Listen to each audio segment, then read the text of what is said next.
Vous l'aurez compris, bonjour à tous, bienvenue sur Actu Matin. Désolé pour le retard observé à commencer cette matinale. On aura tout à l'heure au téléphone Enoch Aïsson. Il est collaborateur du maire de la commune de Boycon. Avec lui, on aura deux sujets à évoquer. D'abord, on va constater la mise en œuvre de cette initiative appelée Le maire dans mon école. C'est un projet, une vision de l'autorité communale pour se mettre au parfum et le plus près possible de la réalité scolaire dans sa commune. La première rencontre avec notamment les apprenants a eu lieu la semaine écoulée. On dira deux mots à ce sujet au téléphone avec notre invité. Et puis, on va passer à un second sujet qui évoque, est toujours dans la même commune et avec le même invité qui évoque la question de la salubrité au sein de la ville de Boycon. Comment est-ce que les choses peuvent-elles se mettre en place? Il y a déjà des initiatives de salubrité collective engagées par le nouvel élu de la municipalité. Avec lui, donc, on dira à deux mots sur la pertinence de ce projet. Là aussi, une initiative qui n'est pas une première, puisque d'autres prédécesseurs, notamment du maire actuel, eh bien, ont tenté l'affaire, mais n'ont pas pu la faire prospérer sur le territoire communal. On dira deux mots à ce sujet. Un autre invité qui sera au téléphone aussi, mais cette fois-ci, c'est au plan, mettons,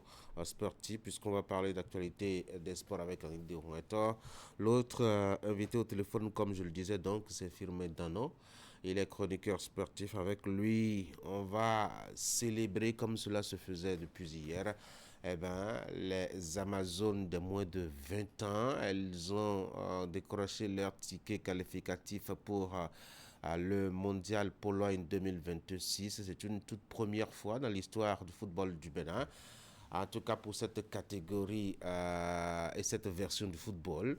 Sinon que déjà en 2005, on se rappelle que les juniors ont pu se qualifier toujours pour le mondial. Le lien, vous n'y voyez peut-être pas. Eh bien, en 2005, il y avait un des acteurs sur le terrain, notamment un joueur qui a contribué à cette qualification historique du Bénin à une Coupe du Monde de cette catégorie-là. Hier, il était toujours aussi, mettons, à Lomé, mais cette fois-ci dans une autre position, toujours acteur aussi de cette qualification. Je vous dévoilerai de qui il s'agit tout à l'heure et puis on va en parler, notamment avec les deux chroniqueurs sportifs dans un instant. Le commentaire de Franck Aounou va s'intéresser un peu à la position du parti Les Démocrates sur l'échiquier politique national. Et alors que tout le monde se met dans les rangs, dernier en date, c'est le parti FCBE. Alors donc que tout le monde se met dans les rangs, le parti Les Démocrates a insisté, confirmé, officialisé sa position de parti de l'opposition à la prochaine gouvernance au Bénin. Ils l'ont fait savoir le samedi dernier.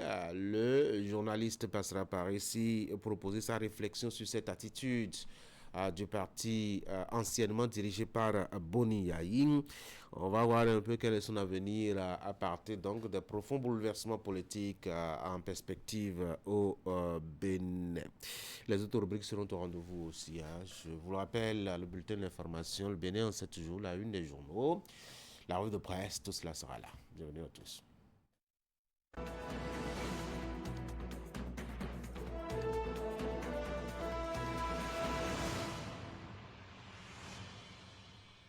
Voici pour la une des journaux. On va commencer par Fraternité, notamment pour constater un peu, dois-je dire, l'actualité proposée par ce quotidien, pardon, maison, et l'actualité liée justement à la vie partisane au Bénin. Et puisque je vous en disais deux mots, Fraternité s'est intéressée à la nouvelle posture du parti FCBE. FCBE à la mouvance, les démocrates toujours dans l'opposition, l'horizon politique s'éclaircit. A souligné le quotidien qualifié au mondial U20 féminin 2026, les Amazones du Bénin écrivent l'histoire, d'après donc le journal. On va zoomer un peu plus en bas. Professeur Martial Tibius annonces sur la trêve politique au Bénin. Il s'agit plutôt d'une modération des critiques afin de favoriser un climat de stabilité. Ensemble plus loin et alternative aux frustrations, le cas des retraités de la fonction publique, l'équation d'une majorité fourmillante. La réflexion en guise d'éditorial signée Anissé Carlos Oké. Voici le grand jury, séance de travail avec les experts géomètres. Nathaniel Cotine doit avoir couilles pour affronter la mafia foncière à Boumé-Calavi. Le routier, gestion des inondations à Cotonou, l'anticipation du maire à Nyakadjaluc porte déjà ses fruits. Le quotidien Diakpata, contrôle budgétaire au Bénin, l'Assemblée nationale veut renforcer l'exigence de transparence publique. Le matin, dernier tour des éliminatoires du mondial U20 féminin, les Amazones qualifiées pour le mondial en Pologne. La boussole pour continuer le vieux Boko rapproché de ses médecins à Cotonou. La nouvelle tribune, immigration clandestine des jeunes du nord du Bénin, l'illusion du miroir qui déplume de nombreux jeunes. Dynamisme info, posture face à la trêve politique, les démocrates assument leur statut de parti d'opposition et honorent la démocratie. Le matinal, constance, stabilité et cohésion gouvernementale, l'une des clés de la réussite sous Patrice Talon. Il y a 7 ministres qui ont fait 10 ans, côté donc du champ de la rupture et du nouveau départ. Le matin libre, l'après 12 avril, quel avenir pour les mouvements politiques? Voici le journal L'Informateur, le Bénin qualifié pour le mondial féminin. Le journal Le Potentiel, la HAC retire les autorisations accordées à Isocel et à Move Africa. Le journal Les 4 vérités pour continuer. Coupe du monde féminine U20, historique qualification des Amazones du Bénin. Quotidien d'Abarou, Assemblée générale ordinaire de l'UNAMEL, Bénin. Baraba Soro commande reste un bilan élogieux à la tête des médias en ligne. L'événement précis. Les Amazones U20 qualifiées pour le mondial à Pologne 2026. Lettre ouverte. Qualification historique pour la Coupe du monde U20 féminine. Le Bénin entre dans la cour des grandes nations de football. Bénin intelligente, dépigmentation cosmétique volontaire, le business juteux de la reine de soie. Et puis décryptage info, nouvelle orientation politique militaire responsable FCBE. Opte pour la mouvance. Les Amazones écrivent l'histoire. Là, nous sommes avec Libération. Gaskiani. Info pour finir. Qualification historique du Bénin pour le mondial féminin de football. Les Amazones U20 entrent dans la légende. Voilà ce qu'on peut retenir là. Une des journaux ce matin, on va passer au bulletin d'information avec Florence Possa. Florence, bonjour. Tanguy, bonjour à tous. Conseil extraordinaire national des membres du Parti Les Démocrates au cœur des échanges défis structurels, perspectives pour le parti d'opposition face aux exigences constitutionnelles. À l'issue des travaux, les grandes décisions ont été prises. La formation politique réaffirme sa position de parti de l'opposition du Bénin. Et puis, 5e édition du tournoi interbancaire Festra Foot, c'est une initiative de Festra Bank en collaboration avec la PBEF. Il a regroupé les équipes de plusieurs institutions bancaires. En ouverture du tournoi, l'équipe de Chorus Bank et celle de BIC. Les détails à suivre dans un instant. Et bien, comme quoi, on peut passer un peu du comptage des billets de banque à quelques actions sur le terrain du football. Allez, voici le bulletin.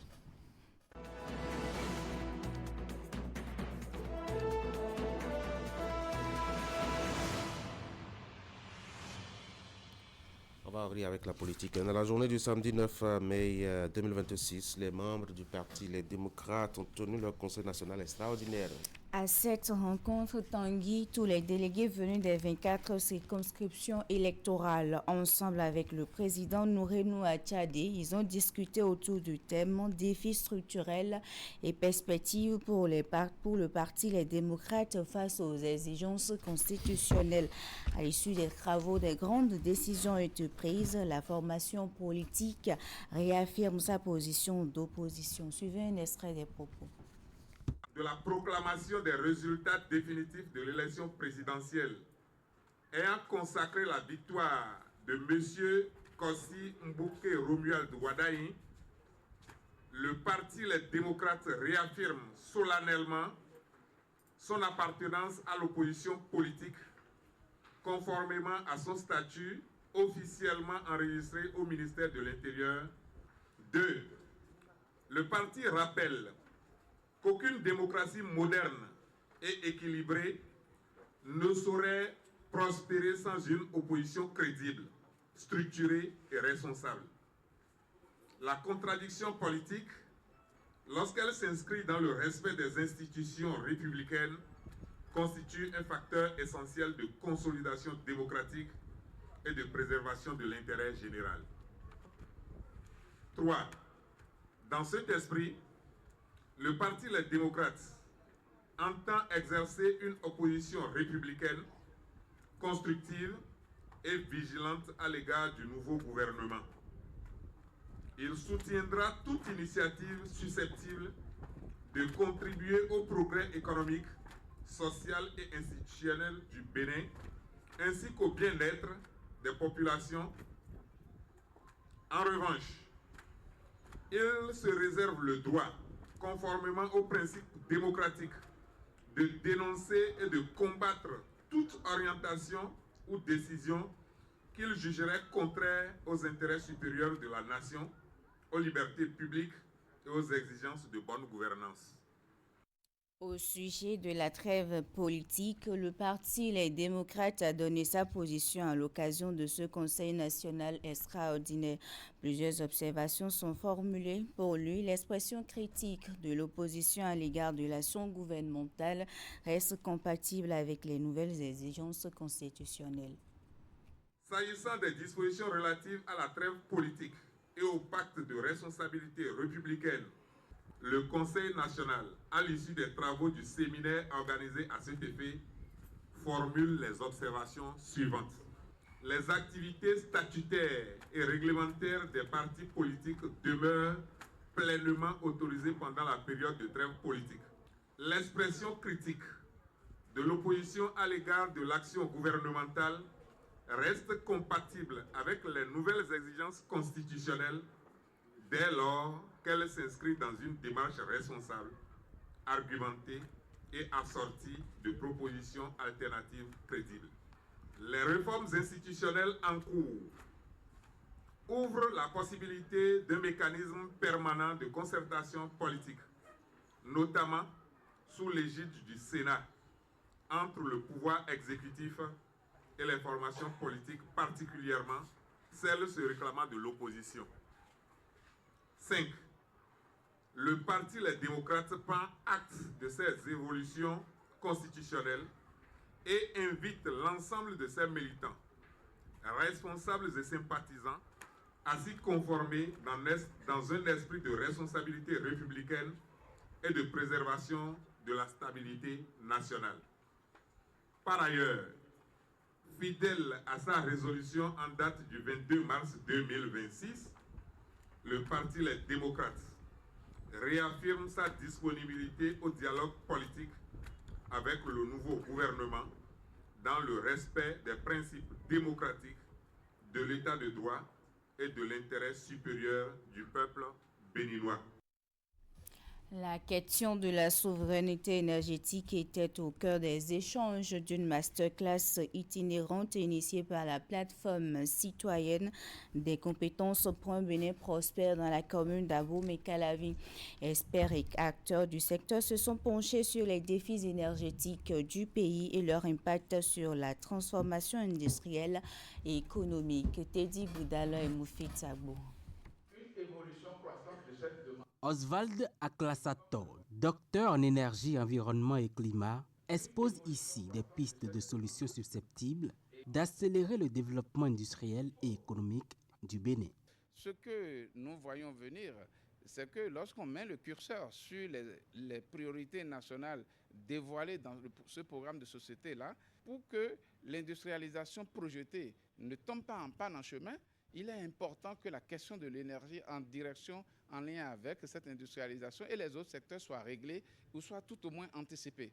Une communication qui s'inscrit dans le cadre de la masterclass itinérante initiée par la plateforme citoyenne des compétences pour un Bénin prospère.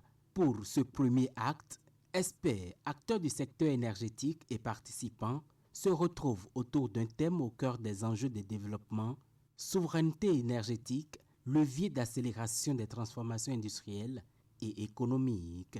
En réalité, l'énergie en elle-même est un output stratégique, indispensable.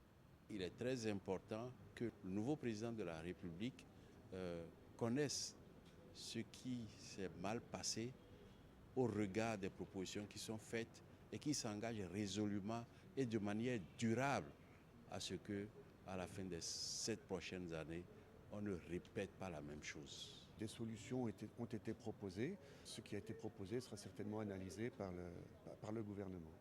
Au cours des échanges, plusieurs experts se sont accordés sur les défis à relever en matière d'accès à l'énergie, de production locale et d'autonomie énergétique du pays. Quelque chose qu'il faut reconnaître au gouvernement du président Patrice Talon et de toute son équipe. Ils ont travaillé à installer les bases solides, les fondamentaux dont on a besoin aujourd'hui pour aller plus loin. Et là, plus jamais, on ne reviendra plus à zéro mégawatt pour pouvoir aller soutenir les ambitions qui viennent.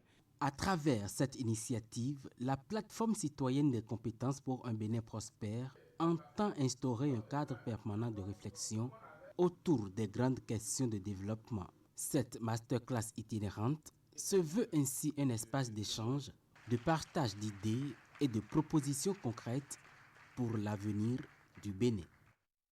Le programme BioValor arrive à son thème après 5 années d'action en faveur de la bioéconomie et de l'innovation agricole.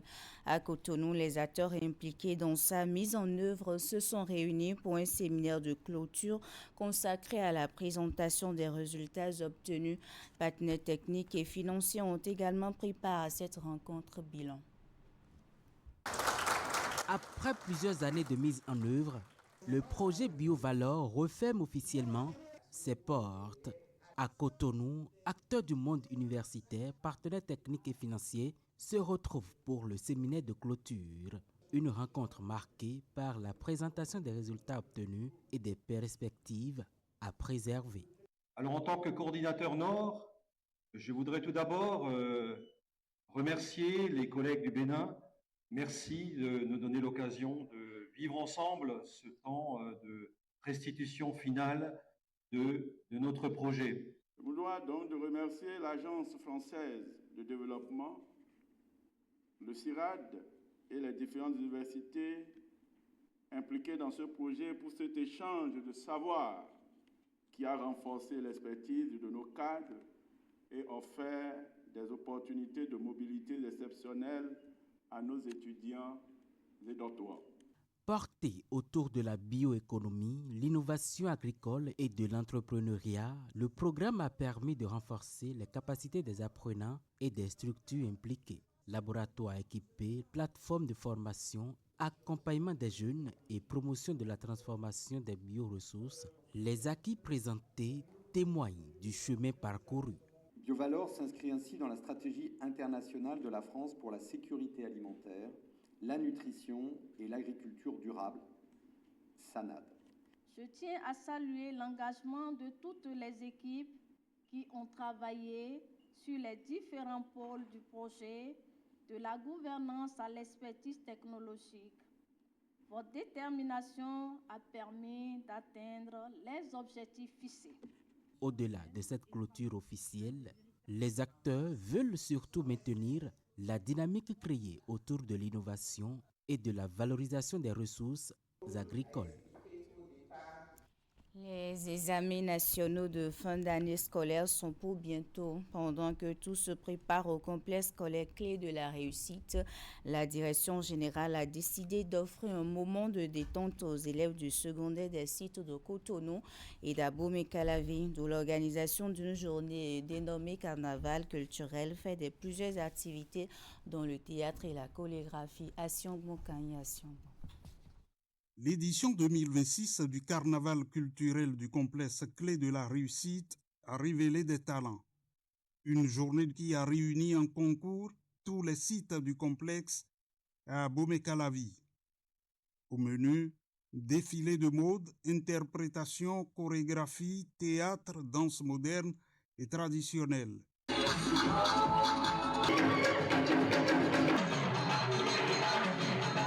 C'est une occasion pour les élèves de rivaliser de talent devant un jury dont la présidente était la chanteuse béninoise Conan. Après des prestations de qualité des 3 sites en lice, le jury s'est retiré pour délibérer. Aboumé Calavi s'est imposé devant Ménotin et Bégamé, arrivés en 2e et 3e position.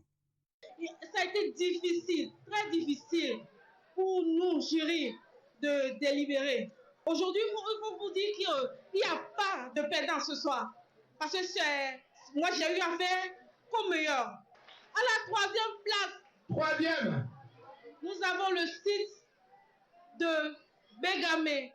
À la 2e place, nous avons le site de Ménotin. Le carnaval, c'était aussi le tournoi de football qui a consacré les garçons de Calavi et les filles de Bégamé champions. Hommes, équipe championne, clé Calavi. Dames, équipe championne, clé Bégamé. Au complexe clé de la réussite, les meilleurs aux examens nationaux sont toujours récompensés. C'est le cas de l'élève Wini Biova Patrice, premier du littoral et 4e du Bénin au baccalauréat 2025, série D, qui repart avec une moto. La 5e édition du tournoi interbancaire Festra Foot a été officiellement lancée le week-end. Une compétition qu'organise chaque année la Festra Bank et qui regroupe les équipes de plusieurs institutions bancaires. En ouverture du tournoi, l'équipe de Cori Bank, championne en titre, a été contrainte au partage de points par celle de la BIC, Candide Mouetta. Matinée sportive de retrouvailles pour ces professionnels des institutions bancaires du Bénin, ici sur les installations du centre Elite Sport de Godom. C'est parti pour plusieurs mois de compétition autour de la Festra Foot, devenue une fête sportive au sein de la Festra Bank. À l'instar de la précédente édition, 8 équipes se lancent cette année dans la course à la succession de Coris Bank.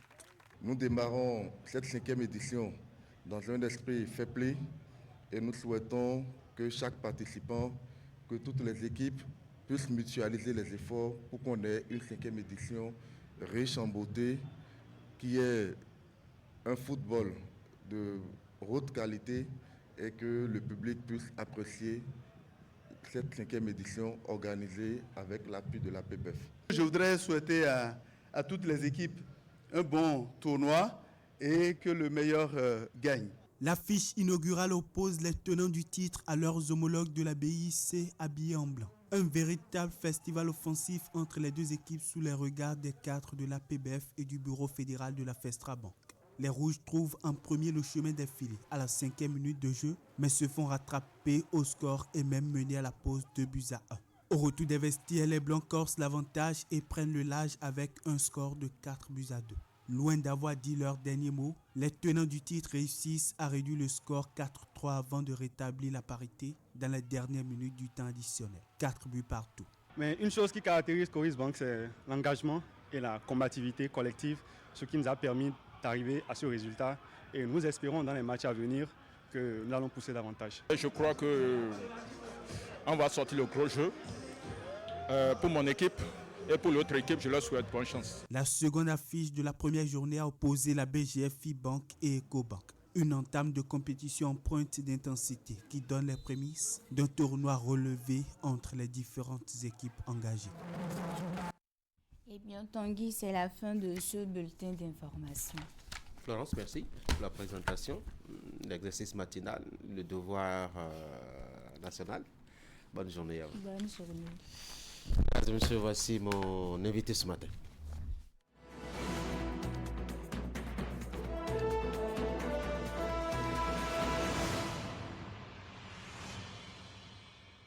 Mon invité au téléphone ce matin, c'est Enoch Aïsso. Il est collaborateur du maire de la commune de Boycon. Avec lui, on va examiner 2 actualités liées à la ville Carrefour du Bénin. Monsieur Aïsso, bonjour. Bonjour, monsieur le journaliste. Merci beaucoup d'avoir décroché mon appel, de nous parler ce matin au sujet donc de la ville Carrefour. J'ai parlé de 2 sujets qu'on aura évoqués. On va déjà commencer par le premier. Depuis son arrivée à la tête de la mairie de la ville Carrefour, Ferdinand Bokassa-Yaou, le maire donc de la commune, multiplie un peu les actions. Deux nous intéressent ce matin. La première, le maire dans ton école, une idée qui amène l'élu au contact des enfants et des réalités scolaires de la commune. Alors pour une première fois, monsieur Aïssom, vous étiez cette semaine dans l'une des écoles de la commune. Qu'est-ce que vous avez vu et entendu là-bas? Merci, monsieur le journaliste. Avant de répondre à votre question, permettez-moi de vous remercier pour l'honneur que vous me faites de parler au nom du maire de Boycon en ce qui concerne notamment les secteurs de l'éducation et de l'assainissement. Oui.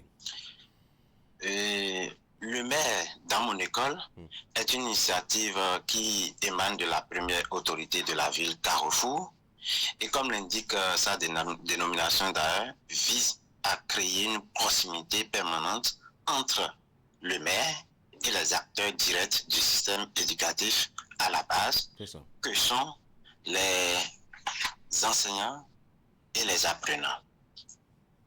Voilà ce que je peux dire de façon ramassée sur l'initiative. Donc, en premier, c'est de créer cette proximité avec les acteurs directs, mais il faut noter également que les principaux objectifs de cette initiative, c'est de promouvoir l'excellence en milieu scolaire. Donc, qui dit excellence en milieu scolaire, c'est enseignant, apprenant, et de promouvoir la citoyenneté à la base. Et qui dit citoyenneté à la base, au niveau des écoles, c'est apprenant, parents d'élèves. Et puis, remonter de façon pertinente les besoins, les doléances des enseignants et des acteurs du système éducatif à la base auprès des partenaires privilégiés, dont notamment le gouvernement et les partenaires techniques. Merci. Alors, ma question c'était, qu'est-ce que vous aviez vu pour la première fois que vous êtes descendu dans une école la semaine écoulée? Oui, évidemment. Déjà, pourquoi l'école urbaine centre de Boycon? Et pour une école qui a plus d'un siècle de vie, il était important pour le maire d'aller dans cette école pour constater lui-même l'état dans lequel se retrouve cette école-là. Et qu'est-ce que nous avons constaté? C'est que nous avons constaté une école en état délabré, avec des infrastructures vétustes et par endroits qu'il n'y a pas de clôture.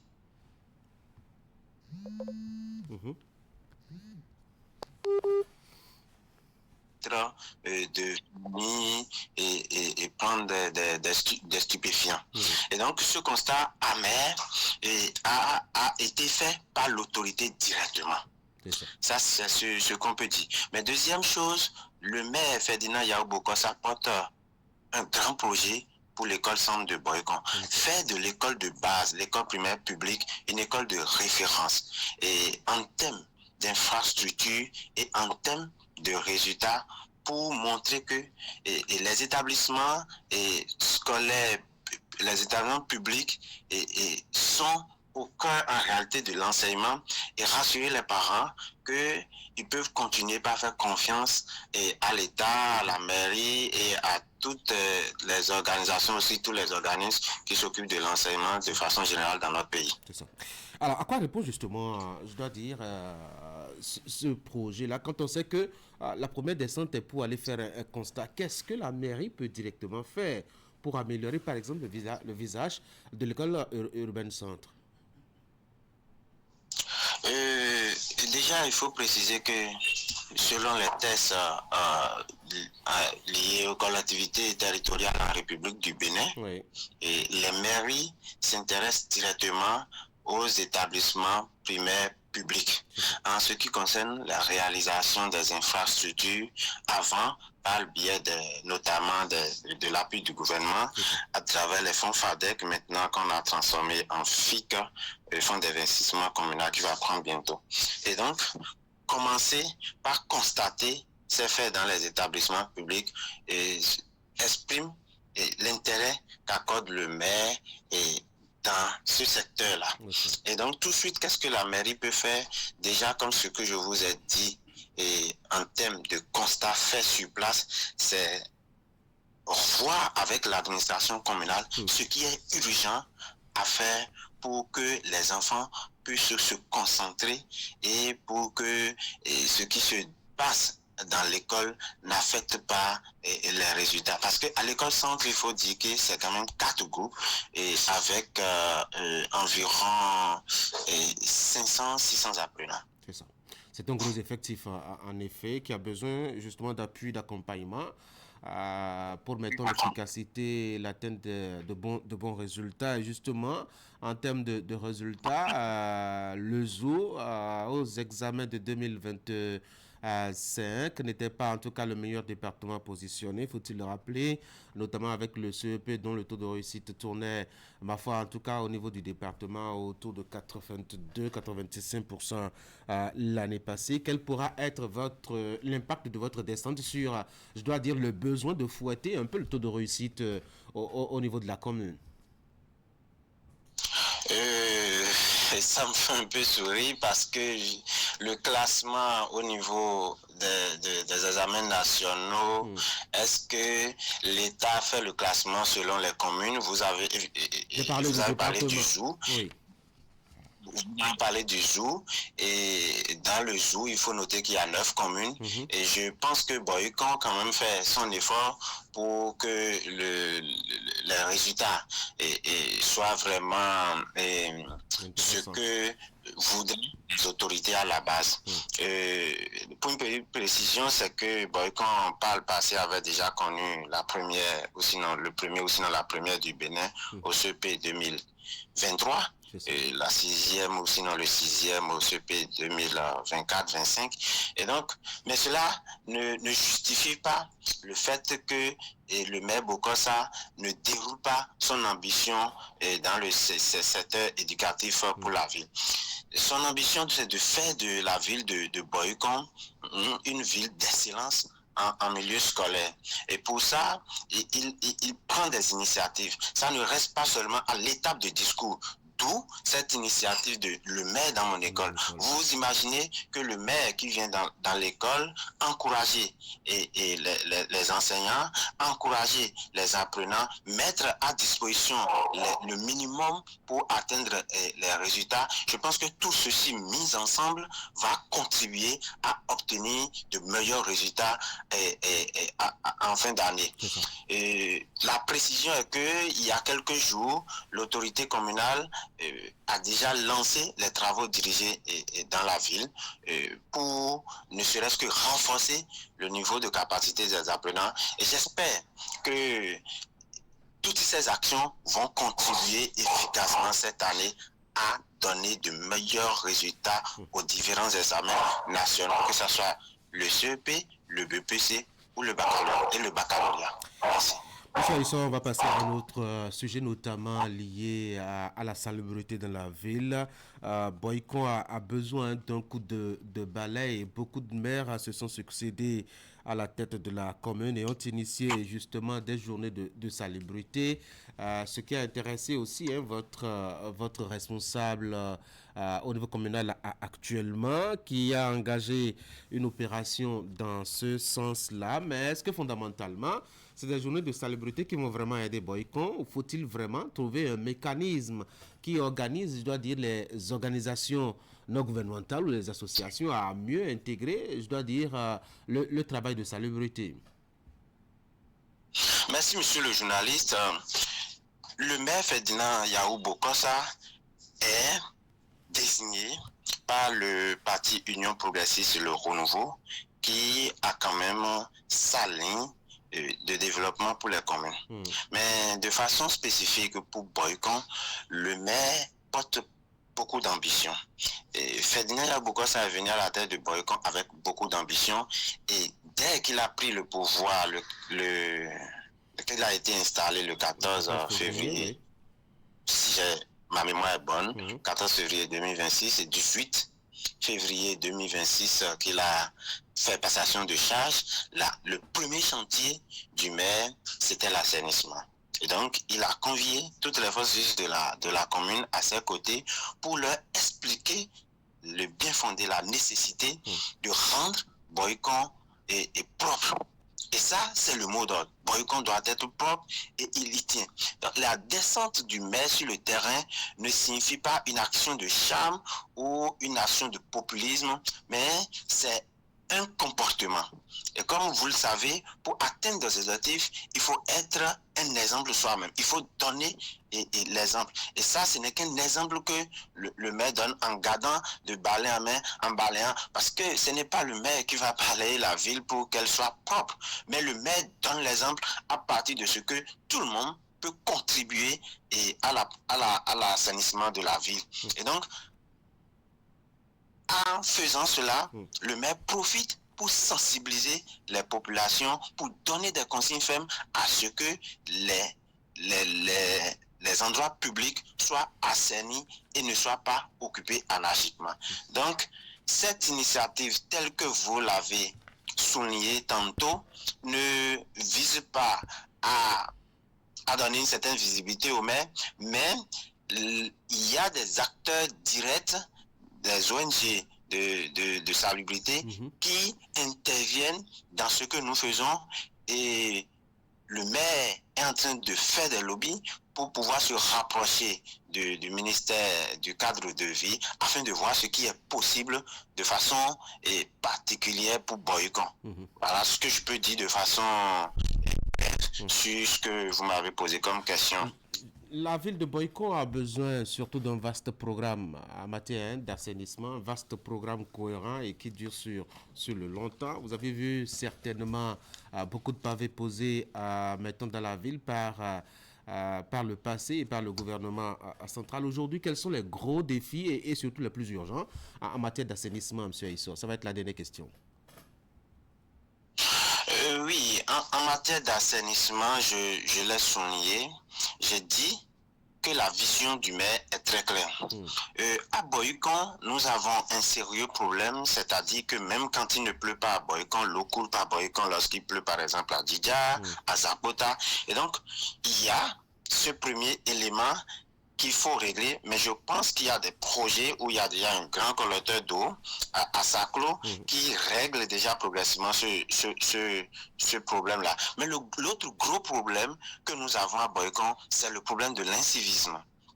Et le maire Ferdinand Yao Bokassa n'entend pas croiser les bras face à l'incivisme qui ne permet pas d'atteindre les objectifs de salubrité à Boycon. Du coup, en urgence, c'est de continuer de poursuivre les efforts de sensibilisation envers les citoyens et les citoyennes de la ville Carrefour. C'est de rentrer dans l'action avec les acteurs clés du secteur de l'assainissement, du cadre de vie, et c'est enfin de sanctionner. Oui, parce que lorsqu'on fait l'action et des citoyens ne passent pas derrière pour déconstruire, pour ne pas permettre à l'action d'aller jusqu'à terme,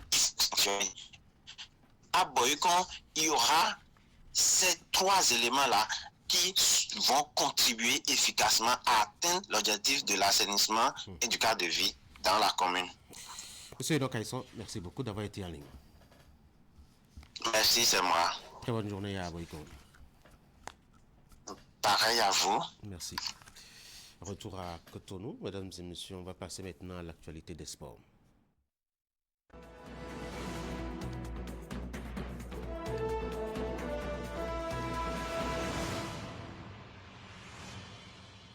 Candide, bonjour. Félicitations, je vous vois tout heureux ce matin. Évidemment. Il y a bien de quoi. Le Bénin qui se qualifie en tout cas pour le mondial des à U20. Là, nous sommes en football version féminine. On en parle ce matin. Évidemment, 26 ans après les Guépards Juniors, ce sont les Amazones U20 qui vont signer le retour du Bénin sur une scène mondiale du football. Elles ont arraché ce dimanche leur ticket face à la Côte d'Ivoire et vont participer à la Coupe du Monde féminine des moins de 20 ans de Pologne 2026. Un nul d'un but partout arraché à Abidjan à l'occasion de la manche aller.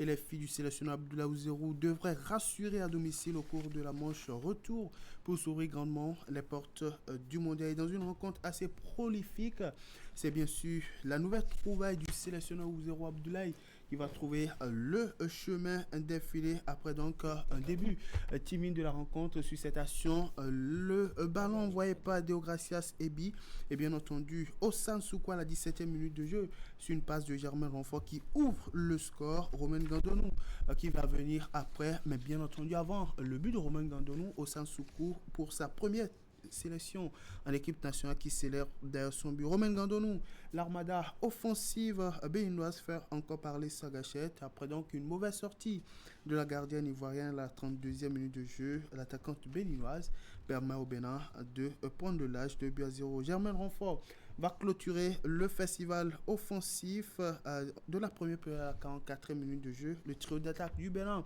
qui à lui seul n'a donc pas fait cadeau aux Ivoiriennes. En première période, au retour des vestiaires, les filets ont encore tremblé à la 51e minute de jeu. Sur cette action, la Côte d'Ivoire va finalement réduire le score à la 51e minute de jeu, mais derrière, Romain Gandonou encore et encore à la 69e minute de jeu qui va s'offrir un doublé sur cette action et permet donc aux Siennes de mener avec 3 buts d'écart, 4 buts à 1 au coup de sifflet final, un score qui permet aux Amazones Juniors de valider leur qualification en phase finale de la Coupe du Monde féminine Pologne 2026 avec un score cumulé de 5 buts à 2. Et d'ailleurs, je vais vous proposer ici l'analyse donc de la rencontre d'Ouzerou Abdoulaye hier en conférence de presse d'après-match. On aurait pu remporter le match parce qu'en premier mi-temps, on a eu pléthore d'occasions. Et la chance, vous savez, ça va s'appeler. La chance, c'est qu'ici, les occasions qu'on a eues, on les a mises au fond parce qu'à Abidjan, la première occasion de Oza, quasiment la même chose. Et la gardienne sort le ballon ici et met au fond. Ça change tout. D'accord. Et comme j'ai dit, le foot féminin, c'est ça un peu la difficulté aussi. Quand vous encaissez le premier, croyez-moi, c'est un problème. Donc, moi, je m'arrange toujours. L'objectif, toujours essayer de ne pas encaisser le premier parce que les filles, vous savez, elles ne sont pas encore prêtes mentalement pour quand même surmonter, renverser la vapeur comme chez les hommes. Donc, ouais, on est content de cette façon de voir les choses, mais honnêtement, ça aurait pu passer pour la Côte d'Ivoire aussi parce que, honnêtement, le match était ouvert. Aujourd'hui, on a eu beaucoup de chance. Les occasions, on les a concrétisées. Elles en ont eu aussi. On a eu une gardienne présente parce qu'elles auraient pu marquer 2 ou 3 buts aussi. Hein. Donc, vous savez, ça tient à ça en fait, sur des détails, mais pour moi, les deux équipes auraient mérité d'aller à Coupe du Monde.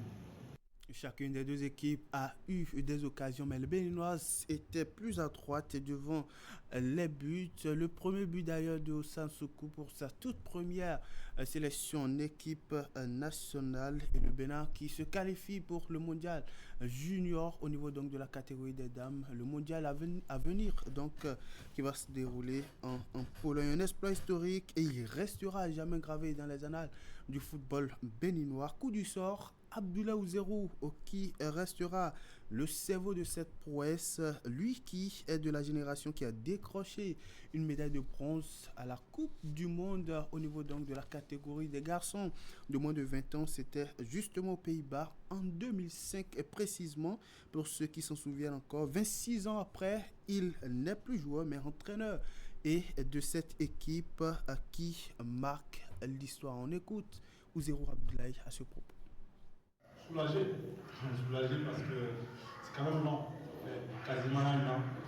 Donc voilà, c'est la 3e participation. On a échoué 2 fois, cette fois c'est ça on a réussi. Donc il faut savourer et remercier les filles, parce que comme on dit, entre 2020, 2021 et aujourd'hui, il y a eu énormément de progrès. Ça se voit sur le terrain. Donc aujourd'hui il faut continuer parce que c'est pas une fin en soi. Là. Le monde doit c'est bien, mais il faut y aller aussi pour représenter dignement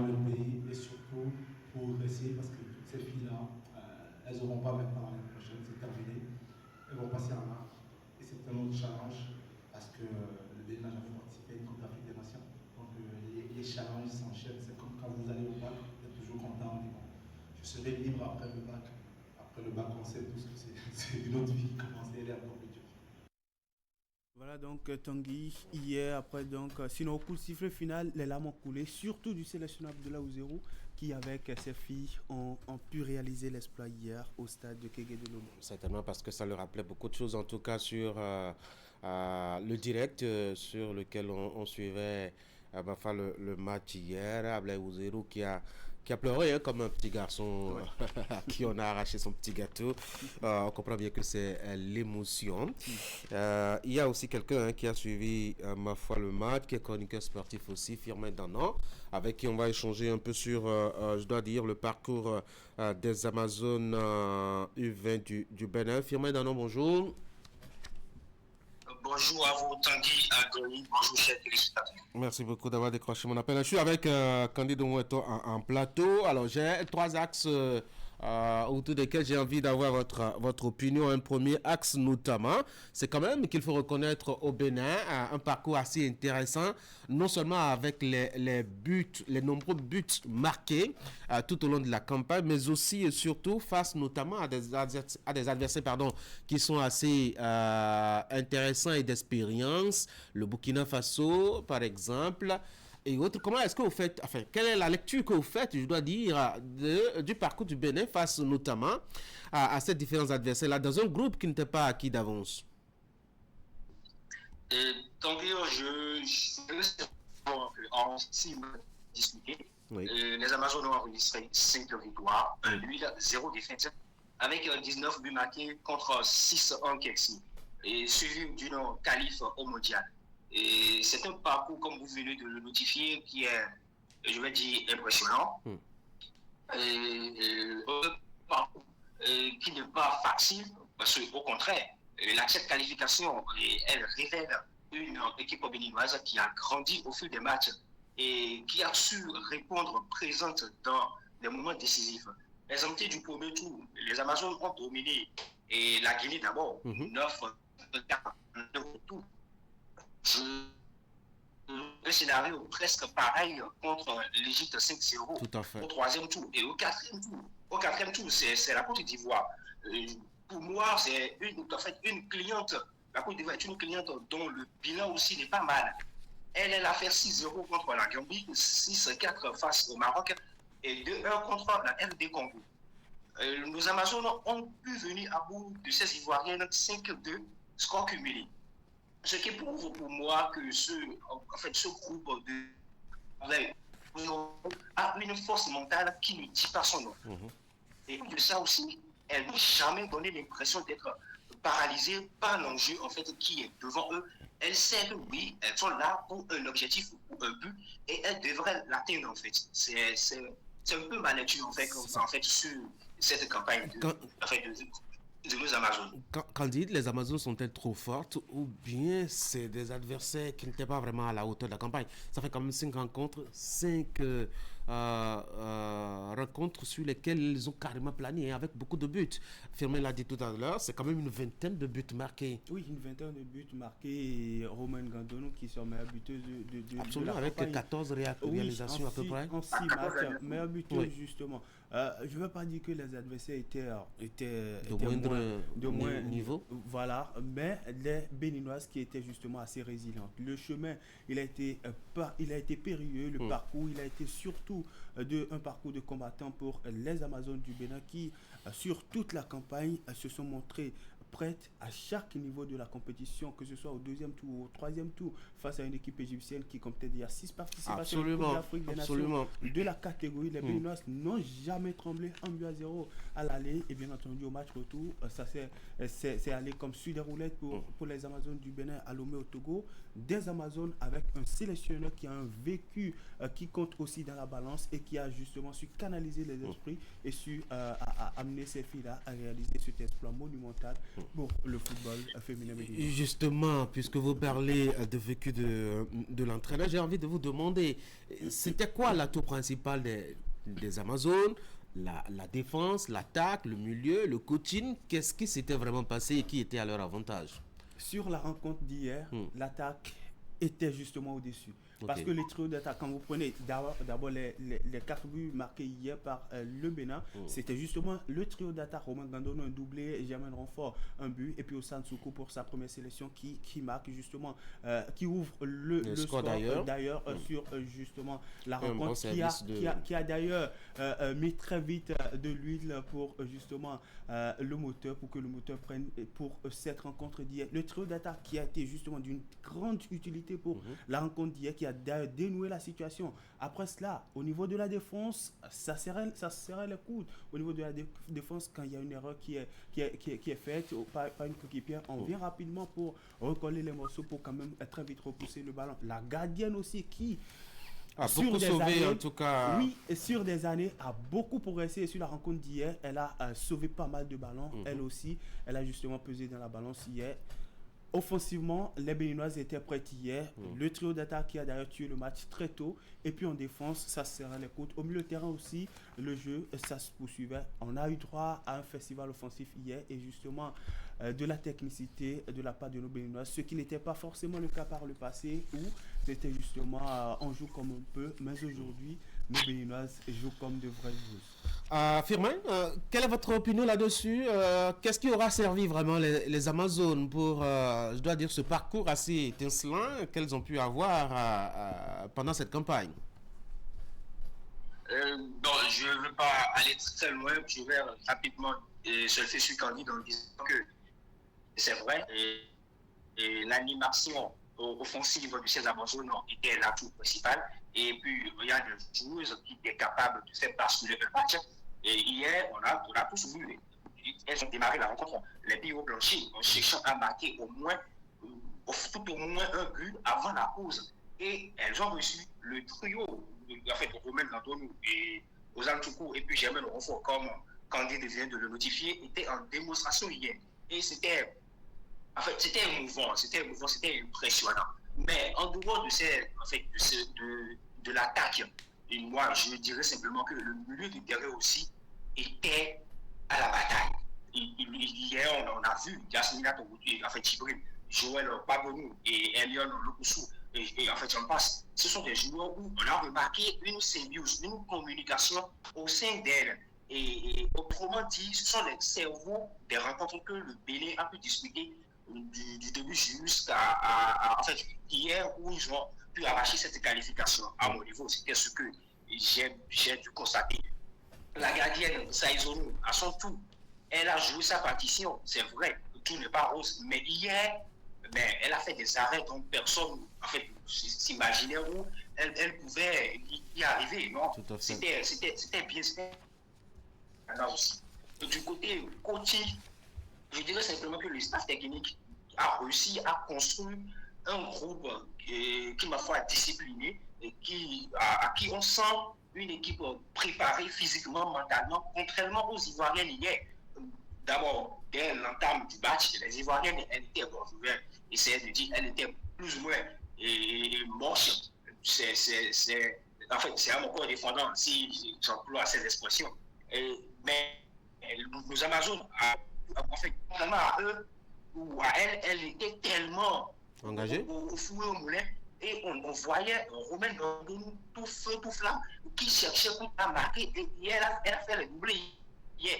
Quand, au début, elle était sur le côté, et ça allait, mais le moment où l'entraîneur a fait le remplacement, et Soukou était à la pause, et Romain a retrouvé la position idéale qui n'est réduite que le nord, mais on voyait comment elle allait, comment elle tribait en fait pour toute la défense ivoirienne. Et c'était bien, c'était extraordinaire, c'était magnifique en fait. Donc je vois très admiratif.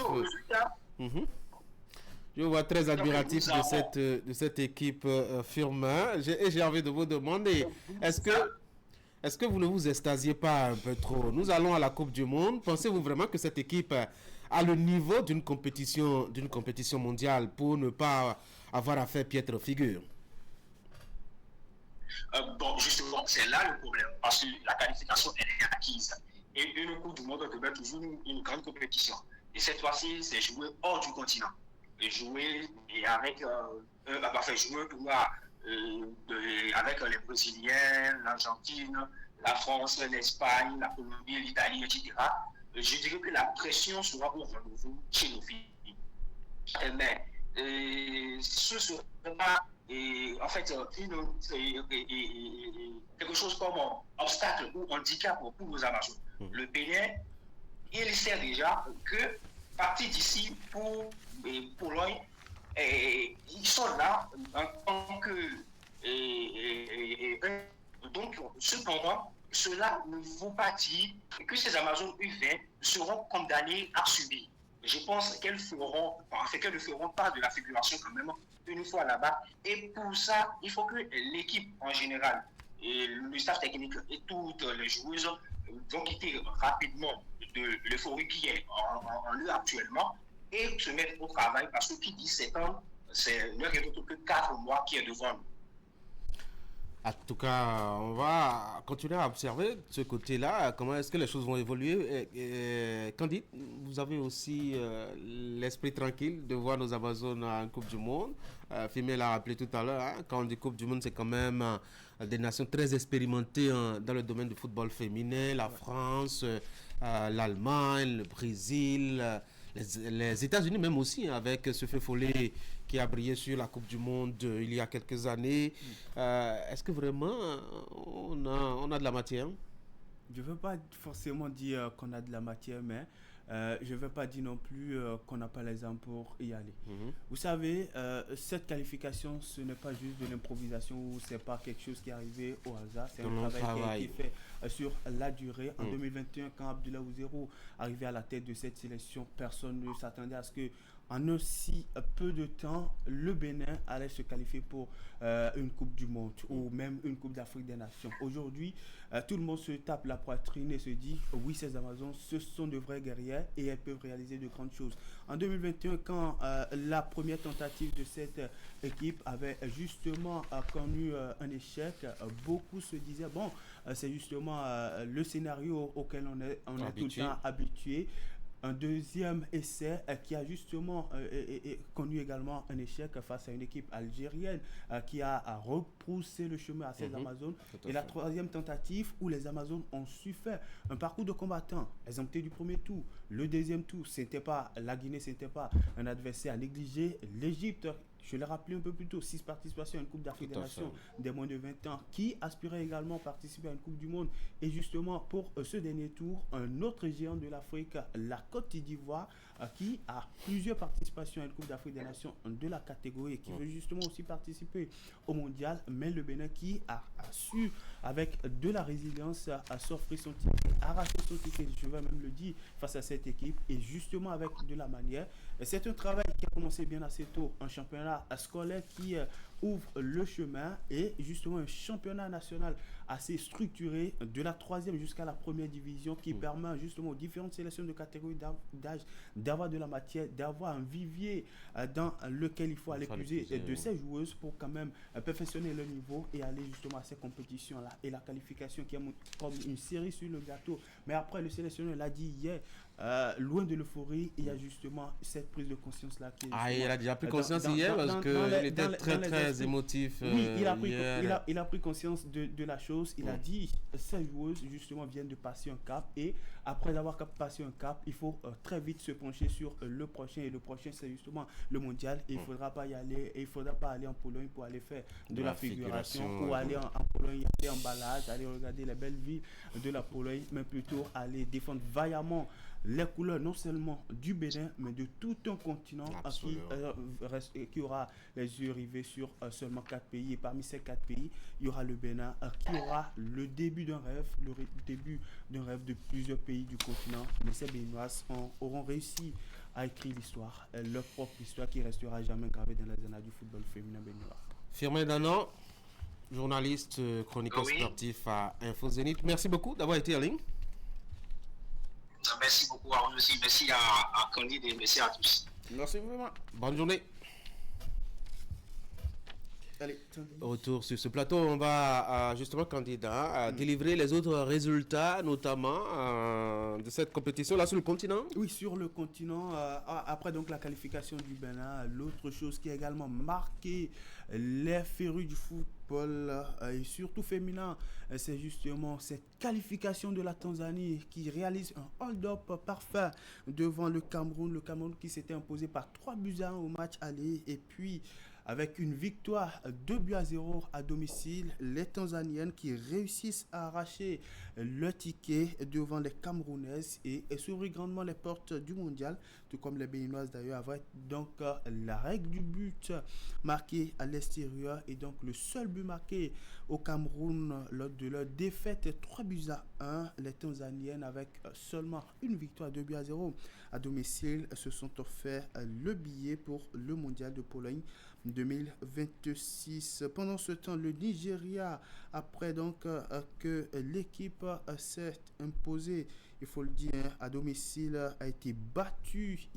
ce week-end 2-1 au cours donc de la manche retour de ce 4e et dernier tour qualificatif du mondial de 2026. Mais après donc sa victoire à domicile au match aller, le Nigeria qui s'est offert son billet pour le mondial, et puis le Ghana lui aussi qui passe pour le mondial avec donc un nul d'un but partout et une victoire, il faut le souligner, au match aller. Et pour faire complet, 4 pays vont représenter le continent pour le mondial en Pologne 2026. Pour le compte de cette année, le Nigeria, le Bénin qui va faire sa toute première apparition dans la compétition. On aura également la Tanzanie, tout comme le Ghana. Voilà donc les 4 pays qui vont défendre les couleurs du continent. 24 pays qualifiés donc pour la Coupe du Monde féminine des moins de 20 ans qui aura lieu du 5 au 27 septembre 2026 en Pologne. On a le Bénin qui fera sa première apparition, l'Angleterre, l'Argentine, le Brésil, le Canada,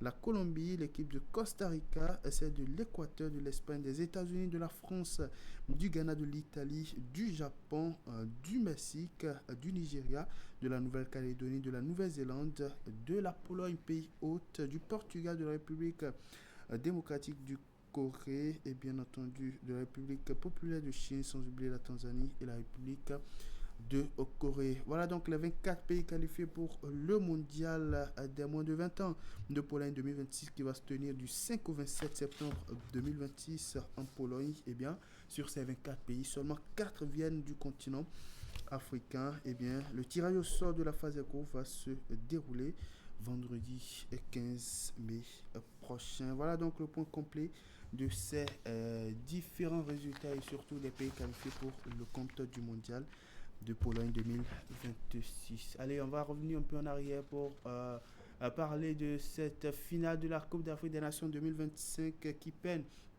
à aller à son terme. Le tribunal toujours les arrêts de jeu ou les prolongations? Enfin, les prolongations qui continuent, Tanguy. Le tribunal arbitral du sport qui a entamé son examen de la finale de la Coupe d'Afrique des Nations opposant le Maroc au Sénégal. Cet examen qui a débuté le 7 mai par l'analyse des documents relatifs à la rencontre et à son déroulement, aux événements survenus et aux procédures de la Confédération africaine de football. Le sélectionneur sénégalais Pape Thiaw qui fera le compte rendu le 17 de ce mois sur le déroulement de la finale de la Coupe d'Afrique des Nations et qui l'annoncera devant le public sénégalais afin donc de discuter avec lui de ce qui s'est passé lors de la finale et du match final entre le Maroc et le Sénégal. Le contre à rebours Tanguy est lancé avant donc le verdict du tribunal arbitral du sport concernant la finale de la Coupe d'Afrique des Nations qui s'est déroulée au Royaume chérifien. On va suivre donc ces prolongations-là qui vont au-delà, je dois dire, du temps normal du jeu parti.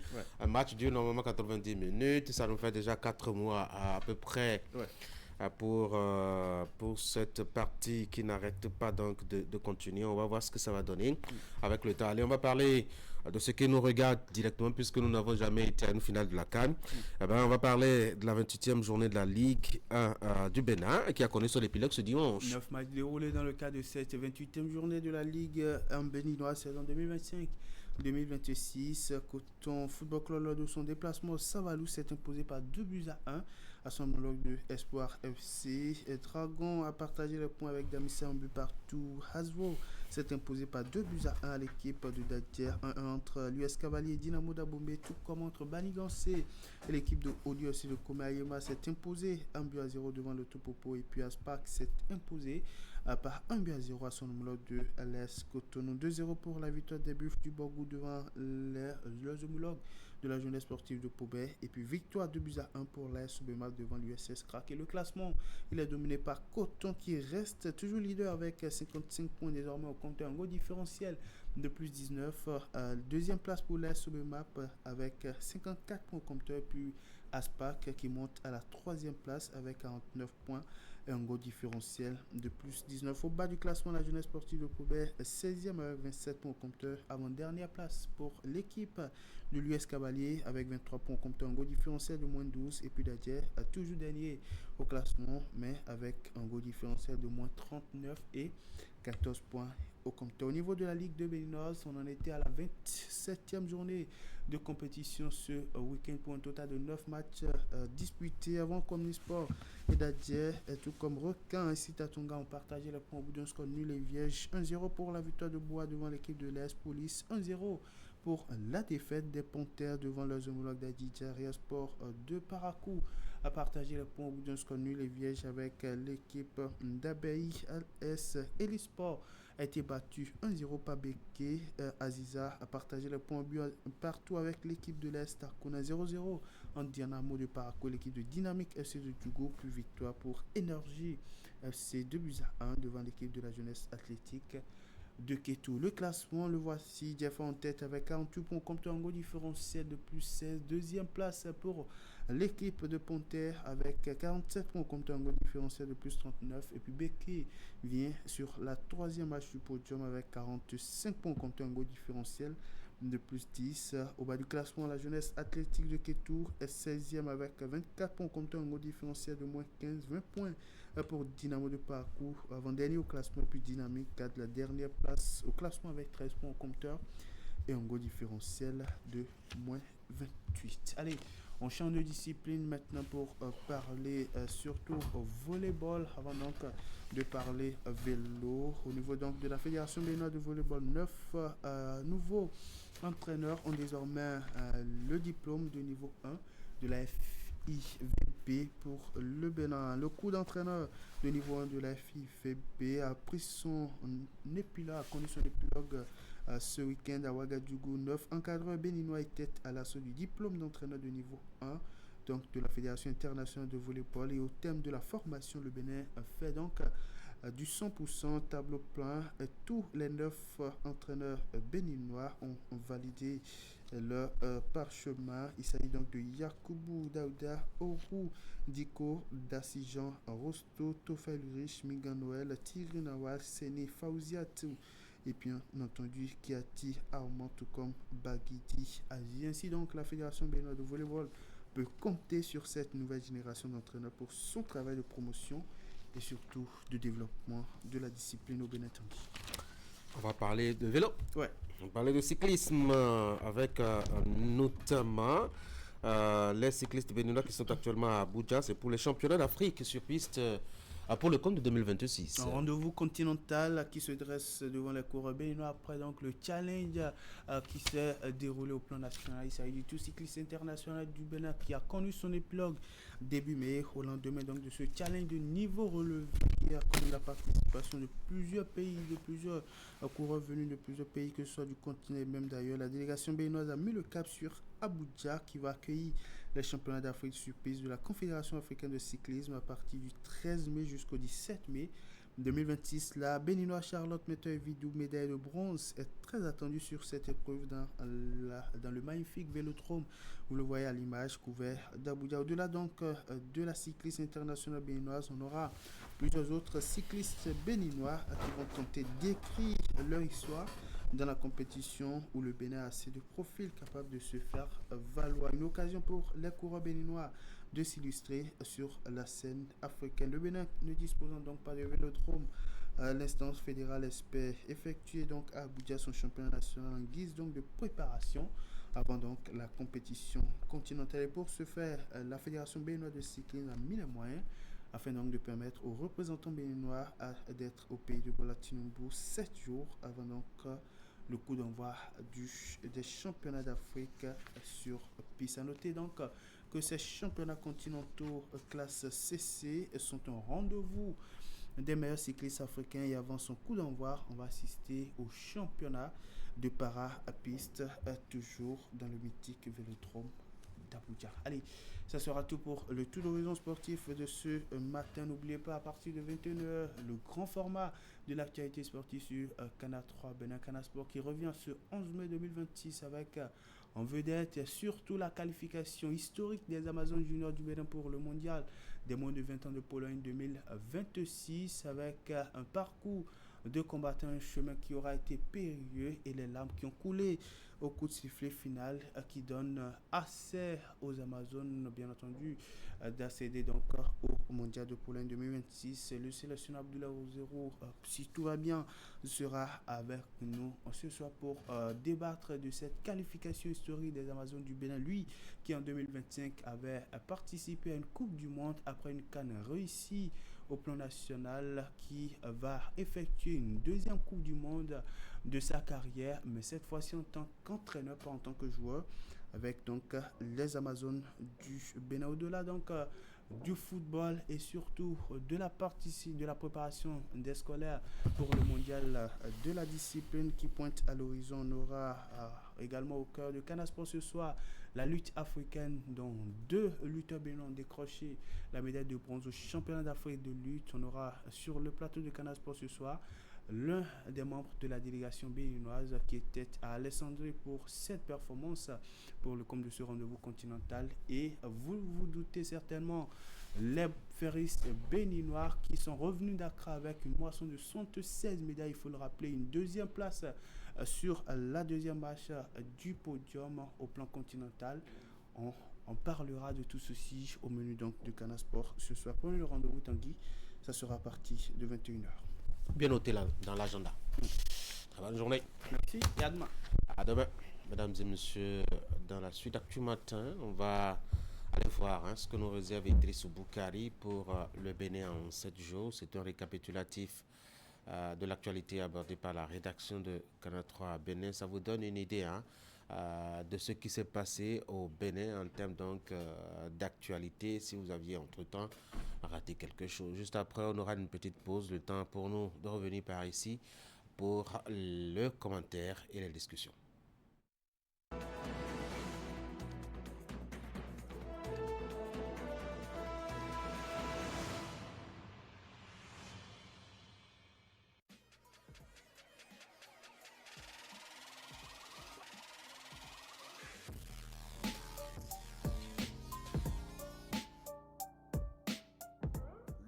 De l'actualité hebdomadaire sur la 3, c'est dans une semaine au Bénin. Mesdames et messieurs, bonjour. Voici l'essentiel à retenir pour le compte de la semaine écoulée.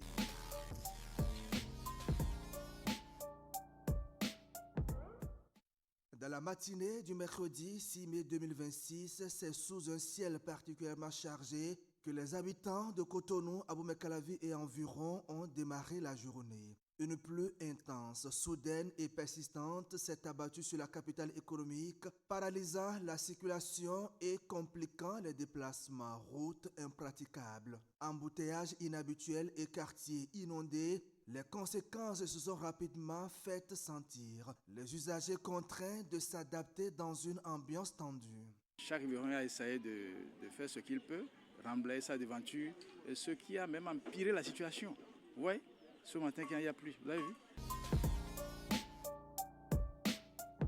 Au lendemain de la pluie diluvienne survenue à Cotonou dans la matinée du mercredi, provoquant d'importantes perturbations de la circulation et d'inondations dans plusieurs quartiers, le directeur général de la Société des infrastructures routières et de l'aménagement du territoire et le coordonnateur du programme d'assainissement pluvial de Cotonou ont tenu une conférence de presse. L'objectif est d'expliquer les raisons de la quantité d'eau constatée sur le terrain ce mercredi. Selon la CIRAT, la situation est revenue à un niveau normal dans la majorité des quartiers environ 2 heures après les fortes précipitations grâce à l'intervention des équipes techniques déployées sur le terrain. La CIRAD et le PAPC entendent renforcer les dispositifs de lutte contre les inondations afin d'éviter les dégâts pendant la saison pluvieuse. Il faudra travailler avec à la fois les collectivités locales, les associations des quartiers, sur les solutions mises en œuvre pour les inondations. Et cela a déjà commencé, je crois, M. Gambo. Exactement. Le président du mouvement Caricature Président 2026 était face à la presse le mardi 5 mai 2026. Au cours de cette conférence de presse, Boga Koupaki a salué les différentes réformes opérées par le gouvernement du président Patrice Talon au cours de ces 10 dernières années. Des réformes qui, selon le conférencier, ont permis de relever le niveau socio-économique, politique et culturel du Bénin. Il en a profité pour saluer le peuple béninois qui a compris que seule la voie de développement intégral est à privilégier en lieu et place des querelles politiques qui enlisaient le Bénin dans la pauvreté. Le président du mouvement Caricature 2026 n'a pas manqué d'exhorter tous les Béninois en cette période de trêve politique à s'unir autour de Romy Adouadaye, nouveau président élu, pour l'accompagner dans sa mission de développement. Plus de 94% de suffrages accordé à un chef d'État doit pouvoir leur rassurer que les 7 ans à venir, il vous aura, et la presse, et le peuple, et la jeunesse, et nos femmes, nos mamans, tout le monde à ses côtés, parce que ce n'est pas Ouaddaï qu'il faut développer, c'est le Bénin qu'il faut développer.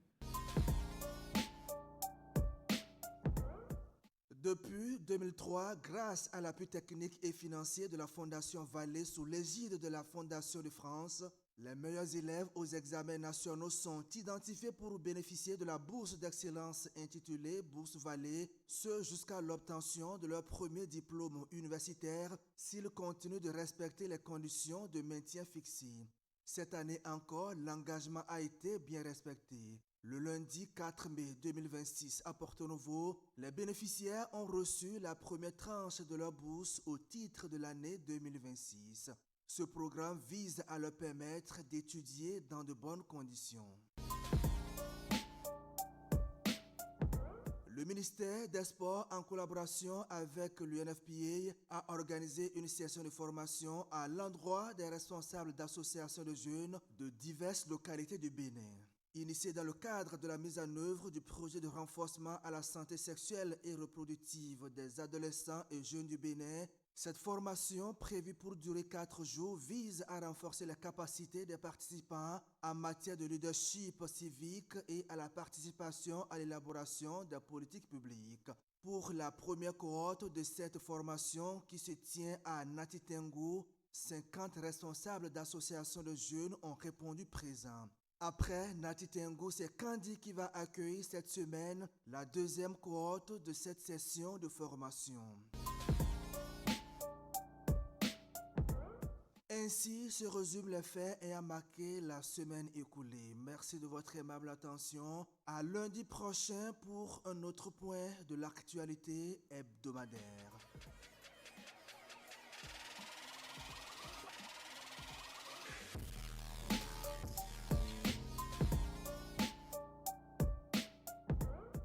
Parce que croire, c'est déjà jouer. Et jouer, c'est vivre. Nous partageons chaque moment de joie avec vous. Nous sommes une marque proche de vous, fiable, engagée. OneXBet, on parie sur vous. Chaque année, la SB2E subit des pertes énormes à cause du vandalisme. Plus de 600 millions de francs CFA dépensés entre 2020 et 2024 juste pour remplacer les matériels vandalisés. En 2023 seulement, plus de 200 millions de pertes. Derrière ces chiffres, il y a des réalités douloureuses. Des hôpitaux privés d'électricité, des quartiers entiers plongés dans l'insécurité, des familles et des commerces paralysés. Le vandalisme détruit des emplois et brise des vies. Le vandalisme n'éteint pas seulement la lumière. Il nous coûte cher et met des vies en danger. Ensemble, protégeons nos installations électriques. La SB2E, des femmes et des hommes à votre service 24 heures sur 24. Grâce au microcrédit à l'AFIA, Mariam a fait grandir son commerce. Avec le microcrédit à l'AFIA, Kofi a acheté cette nouvelle machine. Bonne nouvelle, le microcrédit à la FIA 3 est arrivé. Avec le microcrédit à la FIA 3, empruntez de 100 001 francs à 200 000 francs CFA pour développer votre commerce, investir dans vos projets et augmenter vos revenus. Un crédit rapide et simple à rembourser chaque semaine ou chaque mois. Rendez-vous vite dans l'une de nos institutions de microfinance partenaires. Pour toute information, appelez gratuitement le 73 20 de 8h à 18h, 7 jours sur 7. Microcrédit à la FIA, le crédit qui vient à vous. Dans Qui veut épouser mon fils, les mamans seront intransigeantes. Je voulais une femme douce, discrète. Je suis dramatique en fait. Je ne veux pas une femme qui fait des crises de nerfs. Je voulais une femme simple, qui respecte sa belle maman. Le défi est lancé. Qui veut épouser mon fils, nouvelle saison, c'est samedi à 20h30 GMT, exclusivement sur Canal+ Pop. Les lignes haute tension alimentent nos foyers, mais elles peuvent devenir mortelles si leurs emprises sont occupées. Une emprise, c'est la zone réservée pour installer, entretenir et réparer les lignes électriques. Sa largeur dépend de la tension et du type de route. Libérer les emprises, c'est éviter les coupures, sécuriser les installations et protéger la population contre les accidents. Occupation illégale égale danger, électrocution, incendie, coupure massive. Avant toute activité près d'une ligne, demandez un permis, informez la SB2E et respectez les consignes de sécurité. Libérer les emprises, c'est protéger des vies et garantir l'électricité pour tous. Ensemble, faisons de la sécurité une priorité. La SB2E, des femmes et des hommes à votre service, 24 heures sur 24. Parce que croire, c'est déjà jouer. Et jouer, c'est vivre. Nous partageons chaque moment de joie avec vous. Nous sommes une marque proche de vous, fiable, engagée. OneXBet, on parie sur vous. Chaque année, la SB2E subit des pertes énormes à cause du vandalisme. Plus de 600 millions de francs CFA dépensés entre 2020 et 2024 juste pour remplacer les matériels vandalisés. En 2023 seulement, plus de 200 millions de pertes. Derrière ces chiffres, il y a des réalités douloureuses.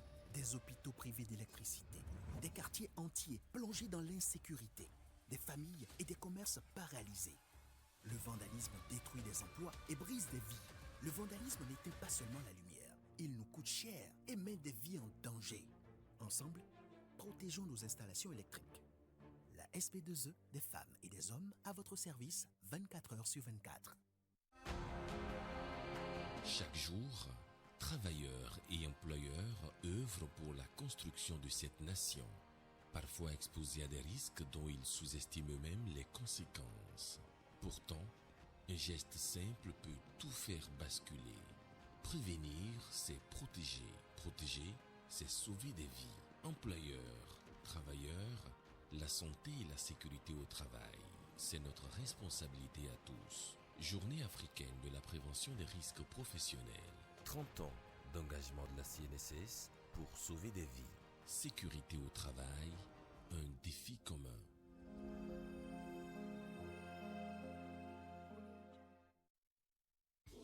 Grâce au microcrédit à l'AFIA, Mariam a fait grandir son commerce. Avec le microcrédit à l'AFIA, Kofi a acheté cette nouvelle machine. Bonne nouvelle, le microcrédit à l'AFIA 3 est arrivé. Avec le microcrédit à l'AFIA 3, empruntez de 100 001 francs à 200 000 francs CFA pour développer votre commerce, investir dans vos projets et augmenter vos revenus. Un crédit rapide et simple à rembourser chaque semaine ou chaque mois. Rendez-vous vite dans l'une de nos institutions de microfinance partenaires. Pour toute information, appelez gratuitement le 73 20 de 8h à 18h, 7 jours sur 7. Microcrédit à l'AFIA, le crédit qui vient à vous. Dans Qui veut épouser mon fils, les mamans seront intransigeantes. Je voulais une femme douce, discrète. Je suis dramatique en fait. Je ne veux pas une femme qui fait des crises de nerfs. Je voulais une femme simple, qui respecte sa belle maman. Le défi est lancé. Qui veut épouser mon fils, nouvelle saison, c'est samedi à 20h30 GMT, exclusivement sur Canal+ Pop. Parce que croire, c'est déjà jouer. Et jouer, c'est vivre. Nous partageons chaque moment de joie avec vous. Nous sommes une marque proche de vous, fiable, engagée. OneXBet, on parie sur vous. jour, travailleurs et employeurs œuvrent pour la construction de cette nation, parfois exposés à des risques dont ils sous-estiment eux-mêmes les conséquences. Pourtant, un geste simple peut tout faire basculer. Prévenir, c'est protéger. Protéger, c'est sauver des vies. Employeurs, travailleurs, la santé et la sécurité au travail, c'est notre responsabilité à tous. Journée africaine de la prévention des risques professionnels. 30 ans d'engagement de la CNSS pour sauver des vies. Sécurité au travail, un défi commun.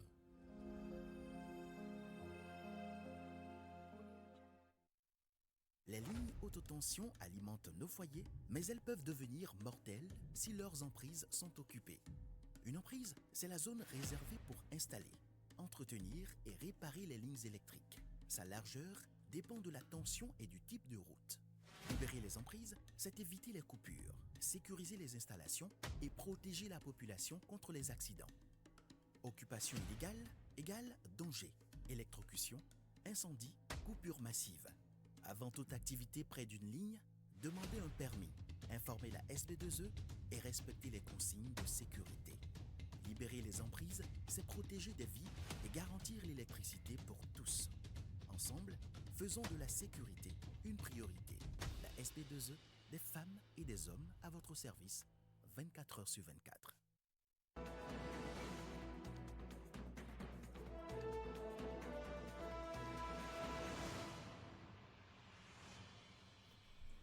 Et voici donc pour le commentaire de Franck Aounou ce matin. Franck, bonjour.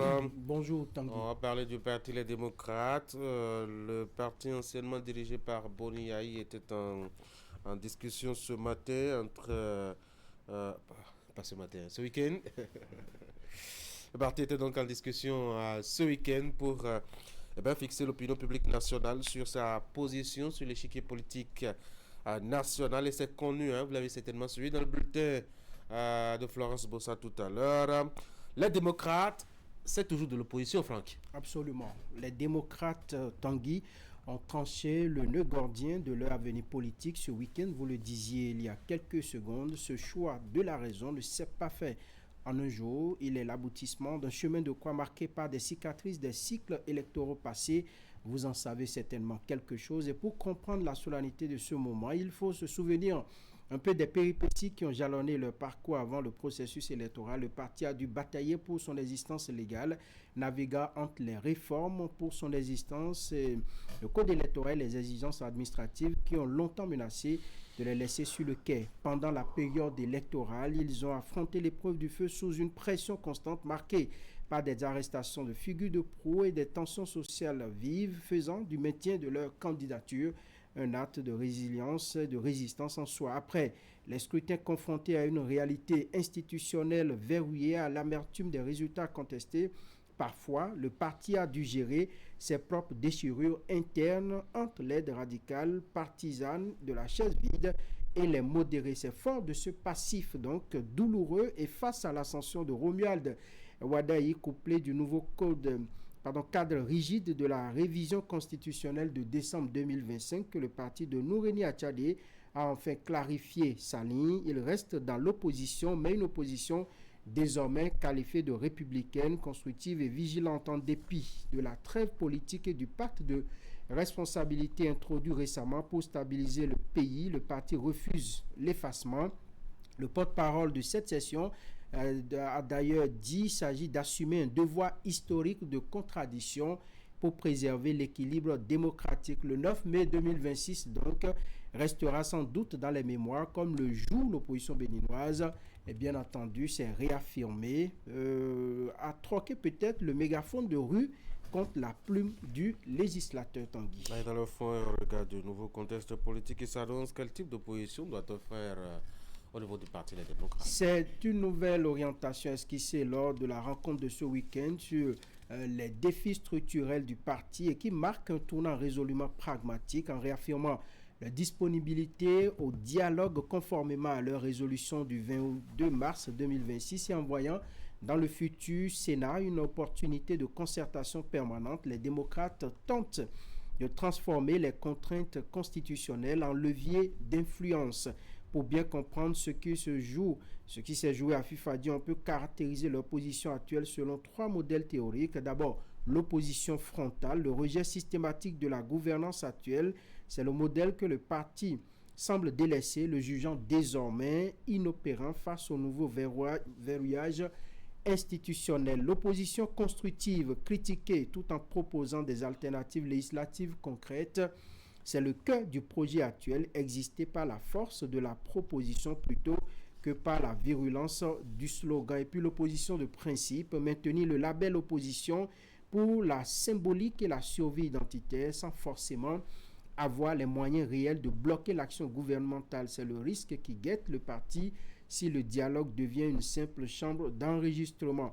L'exercice, à mon avis, est périlleux. Le parti doit réussir à dénoncer peut-être les dérives s'il y en a sur les libertés publiques sans briser le pacte de stabilité nationale auquel il vient de souscrire solennellement. Ils ne veulent plus être l'opposition du non systématique, mais celle de la proposition alternative. Eh bien, le verdict, quel modèle pour l'avenir, pour trancher le modèle qui semble le mieux, à même d'arranger à la fois les démocrates et le Bénin, conteste celui de l'opposition constructive. Pourquoi le parti? Parce que l'opposition frontale mène aujourd'hui un peu à une sorte d'asphyxie politique et à l'exclusion, tandis que l'opposition de principe condamne à l'insignifiance. En devenant donc une force de proposition, les démocrates se crédibilisent comme une alternative de gouvernance sérieuse et prête pour les prochaines échéances. Pourquoi pour le pays? Eh bien, le Bénin a besoin de sortir de la bipolarisation stérile, une opposition qui amende les lois, qui participe aux commissions et qui propose des contre-projets, oblige la mouvance présidentielle à l'excellence. C'est le seul chemin pour que la trêve ne devienne pas un silence démocratique, mais un moteur de progrès partagé. Tanguy Agoy. Franck Arnaud, merci. Mesdames et messieurs, voici nos débats.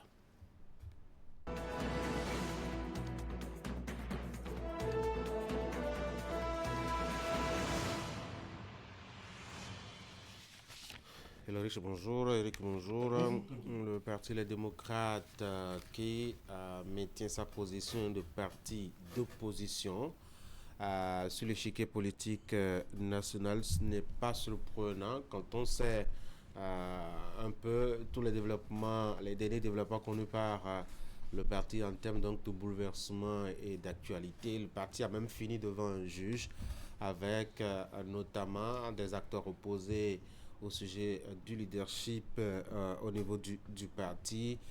Et en principe, quand on voit un peu le profil et le parcours de ceux qui ont pu remporter la bataille judiciaire au niveau donc du tribunal de Cotonou, on se disait que c'était quand même une aile dont la posture était très bien connue, en tout cas par rapport à la gouvernance talent. C'était donc que l'opposition soit en tout cas radicalement maintenue, Lorich. Oui, j'ai suivi de bout en bout ce Conseil national extraordinaire du Parti Les Démocrates. D'abord, moi, je leur dis félicitations. Pourquoi félicitations? Parce que ils ont accepté de s'assumer. S'assumer en ce sens que depuis un certain temps, nous sommes en pleine démocratie, bien évidemment, et il n'y avait qu'un seul son de cloche, et même des barons, des leaders de ce parti politique ont démissionné récemment, ont rejoint le camp de la mouvance, et on se demandait, ben, finalement, il n'y a plus personne pour tenir la lanterne de l'opposition ou quoi. Et ce Conseil national extraordinaire a montré que il y a quand même des voix, des hommes politiques, des femmes politiques qui ont accepté de jouer le rôle de, je ne dirais pas de contre-pouvoir, mais plutôt d'observateur et plutôt de critique s'il le faut pour pouvoir améliorer les choses au cas où le pouvoir en place ferait des choses qui ne répondraient pas à la ligne démocratique ou tout ce qui ferait entorse à ce qui peut permettre au pays d'aller de l'avant. Donc je pense qu'une voix divergente, ce n'est pas toujours une voix de malheur, ce n'est pas toujours une voix pour créer la casse, pour créer la casse, mais c'est parfois une voix qui rappelle qu'il faut faire attention, qu'il ne faut pas aller à la dérive, ou qu'il faut améliorer des aspects. Donc je pense que c'est quand même fort louable de constater que il y a des leaders de ce parti politique qui sont partis récemment. À un moment donné, on s'est demandé, est-ce que ce parti n'est pas en train de se vider? Est-ce que le Parti des démocrates ne devient pas finalement une coquille vide? Surtout qu'on est en train de traverser cette période de trêve politique. Qu'est-ce qui va se passer? Est-ce que on aura encore une opposition réelle? Donc, on se pose la question, la preuve, on a même vu la fois dernière un autre membre, un autre homme politique de notre parti politique qui a démissionné récemment, alors qu'on s'y attendait le moins, qui a quitté son parti politique.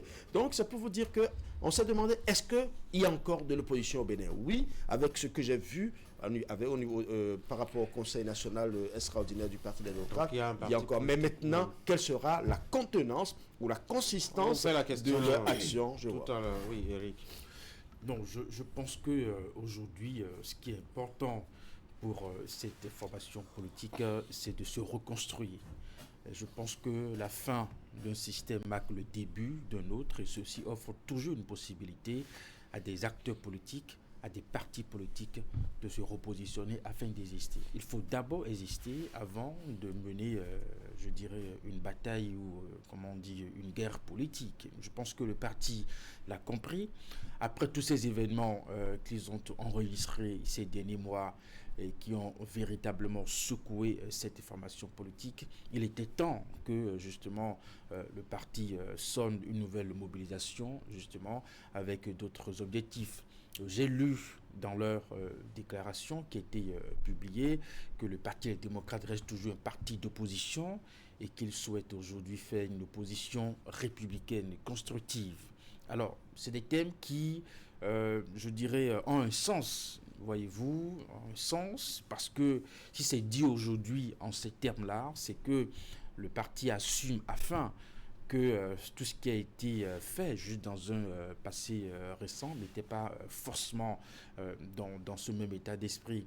Et je pense qu'aujourd'hui, il leur revient véritablement de se mobiliser pour permettre à l'opinion publique qui accompagne leur idéologie de savoir que nous avons justement à la tête de cette formation politique des gens capables de raisonner, des gens capables de s'assumer, des gens capables de nous conduire.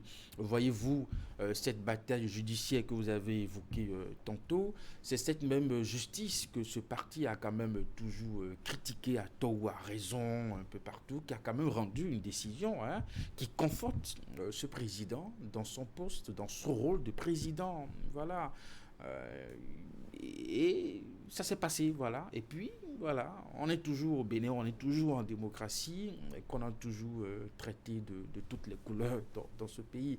Donc, je pense que le parti a sans doute fait son devoir de maison en observant que tous les combats qui ont été menés, toutes les actions, toutes les options qu'ils ont choisies n'ont pas du tout prospéré, sans doute parce qu'ils étaient dans de mauvais calculs, ils faisaient de mauvais choix. Donc je pense qu'aujourd'hui, c'est du passé, le parti se reconstruit et souhaite être dans une opposition constructive, avec des critiques pertinentes pour faire avancer véritablement les choses. Je pense que ceci va leur permettre de revenir au devant de la scène avec de nouvelles idées, de nouvelles propositions et de voir dans quelle possibilité ils peuvent composer avec le système qui va s'installer d'ici le 24 mai prochain. Je pense que tout ceci nous permet de nous dire que nous aurons un parti qui dorénavant va véritablement miser sur les idées, miser sur des propositions, n'est-ce pas, plutôt que des critiques de personnes auxquelles nous avons été habitués ces dernières années. Alors, comment ça va se faire, Franck, dans un contexte assez singulier, où tout le monde couvre la rivière, c'est clair. Merci au parti FCBE qui a fait le choix avant maintenant le parti les démocrates de dire très clairement qu'à partir du 24 prochain, ils ne seront plus partie de l'opposition. En dehors de ça, il me semble qu'il y a d'autres partis qui existent, qui sont de l'opposition, mais qui n'ont pas encore formalisé, en tout cas, ou réaffirmé leur situation par rapport justement à leur appartenance ou non à l'opposition béninoise. Ce qui se constate, c'est que c'est seulement jusque-là le Parti des démocrates seul qui est de l'opposition. Comment ça va se faire cette opposition dans ce contexte où tout le monde va vers la rivière, où il y a une trêve politique, où il n'y aura pas, mettons, d'appui financier public pour accompagner le parti, dans un contexte où la moitié, peut-être même les 2/3 des militants les plus importants sont partis, nos retraites à Boni-Yahi par endroit. Quand on voit ce tableau, comment est-ce que les démocrates peuvent faire l'opposition pendant ces temps? Je pense que le Parti Les démocrates est en pleine mutation. Eric l'a si bien dit, il faut se reconstruire parce que le parti a été miné par des dissensions internes. Vous avez parlé des départs de plusieurs membres. Le parti a perdu des plumes, a fait un parcours du combattant. Et donc, à l'heure du bilan, je pense qu'il ne s'agit plus non seulement de clarifier sa position politique sur l'échiquier national, mais également de définir des stratégies pour étoffer à nouveau ce parti-là qui a été véritablement ébranlé, qui a été éprouvé dans le temps par non seulement des problèmes en leur sein, mais également par le cadre, disons, institutionnel et juridique qui existe désormais, parce que l'espace d'expression est suffisamment désormais encadré. Je veux parler donc de cette loi qui parle désormais de trêve, où on ne doit plus véritablement, et de la critique également, la critique qui ne doit plus être des critiques telles qu'on l'a connues par le passé. Et donc, dans ce contexte-là, je pense que le parti doit se réinventer. Se réinventer, c'est de pouvoir convaincre à nouveau des gens de rejoindre leur rang, pour grossir leur rang, de pouvoir faire la politique autrement, parce que les moyens véritablement vont s'amenuiser, et qui dit politique dit moyens. Il va falloir donc faire la politique pure telle qu'on connaît, qu'on s'entoure des gens convaincus et qui ont un idéal. L'idéal, c'est peut-être d'envisager de prendre le pouvoir en 2033, pourquoi pas, parce que l'important pour un parti politique, c'est d'avoir le pouvoir et de l'exercer. Je pense que les situations, les problèmes, les embûches que le parti a rencontrées pendant ces derniers mois ont servi de leçon, parce que en écoutant aujourd'hui leur discours, on n'est plus dans le radicalisme frontal où on rejette tout, la politique de la chaise vide. D'ailleurs, la chaise vide, ils n'ont plus de chaise à déserter, ils n'ont pas d'élus au Parlement, ils n'ont pas d'élus dans les communes. Et donc, ça va être un travail véritablement très astucieux pour essayer de redorer le blason du parti, pour remonter la pente et se positionner à un niveau où en 2033, les gens pourront trouver en ce parti peut-être une alternative. Parce que le système politique, nous sommes dans une transition, il y aura un nouveau président qui ne voudra pas du tout qu'il y ait des querelles inutiles pour saper du tout sa gouvernance. Donc, ça va être un travail très, de longue haleine. Il faut avoir de la patience, il faut avoir du courage et il faut avoir beaucoup d'énergie. Oui, je pense que le Parti des démocrates a beaucoup appris de sa désillusion qui consiste en ce que, avec cette députée qu'il avait eue récemment, s'est senti plus ou moins très fort et n'a pas voulu faire une politique conciliante de l'opposition, c'est-à-dire une opposition assez modérée. C'était beaucoup plus des tranchées, des positions très tranchées qui ont coûté à ce parti tout ce que nous avons vu jusqu'aujourd'hui. Le Parti des démocrates a aussi appris des dissensions internes et des querelles à l'interne qui ont permis quand même, qui ont facilité tout ce que nous avons vu par le passé, c'est-à-dire des candidatures désignées qui n'ont pas fait l'unanimité pour aller aux élections, des députés qui ont déserté, qui ont disparu. On a vu des fiches des fiches de parrainage qui ont été récupérées. Tout ce mélange-là leur a permis d'apprendre beaucoup de leçons, de comprendre simplement que en politique, il y a des normes qu'il ne faut pas, des seuils qu'il ne faut pas franchir. Aujourd'hui, avec tout ceci, j'estime que le parti, ceux qui sont là aujourd'hui, en fait, quand on regarde ceux-là qui avaient envie de partir, qui avaient cette vocation, qui avaient cette ambition d'aller surfer dans la mouvance, ou voir prendre un peu de l'eau à la rivière, quand le parti s'est maintenant débarrassé de tout cela, je pense que ceux qui sont restés peuvent maintenant dire qu'ils sont là par conviction. Je suppose. S'ils sont là par conviction, je pense que c'est le moment pour eux de comprendre maintenant que la politique, ce n'est pas nécessairement des guerres tranchées, des positions très tranchées. Il faut aller vers le développement. Vous avez vu pendant longtemps pourquoi est-ce que les populations ont souvent décrié le Parti Les Démocrates. Quand le Parti des démocrates parle, c'est souvent parce que on suppose qu'on leur a interdit d'aller aux élections, ou du moins qu'il y a des lois qui ne leur permettent pas de se positionner, et autres, tout ça. Mais les problèmes existentiels, les problèmes de la population, combien de fois a-t-on vraiment vu les partis politiques, le Parti des démocrates véritablement se prononcer sur les problèmes d'assainissement, les problèmes d'éducation, les problèmes de santé? Très souvent, c'est qu'on dit oui, il y a eu des détenus politiques, il y a eu ci, il y a eu ça. Donc souvent, on les voit beaucoup plus hackés, beaucoup plus concentrés sur le volet politique, élection. Mais c'est un parti politique. Oui, j'estime. La politique, c'est l'art de gérer la cité. Et qui fait partie de la cité? C'est la population. Si vous venez seulement me dire, oui, quand vous avez intérêt d'aller aux élections, de sortir pour marcher pour vous, je ne le ferai pas. Parce que j'estime qu'au moment où j'ai faim, au moment où j'ai soif, au moment où je n'ai pas les soins de santé qu'il me faut, et vous pour avoir tout ça, il faut exister. Aujourd'hui, avec cette nouvelle politique qu'ils ont mise en place maintenant, je pense que ça va les permettre maintenant de pouvoir faire des observations, opiner sur des questions de développement, et peut-être cela va permettre aux populations de leur redonner espoir. Non, le président a tchadé, il doit le savoir, il prend la tête du parti dans un contexte très difficile. Tout ce que vous avez cité comme exemple, justement, montre combien le chemin va être compliqué pour lui, mais je pense que c'est à ce moment-là qu'il devra se réinventer, lui et ses proches collaborateurs qui sont restés avec lui, justement, dans ce parti-là. Je pense que les slogans « nous vaincrons » n'ont rien donné. Il faut passer à autre chose.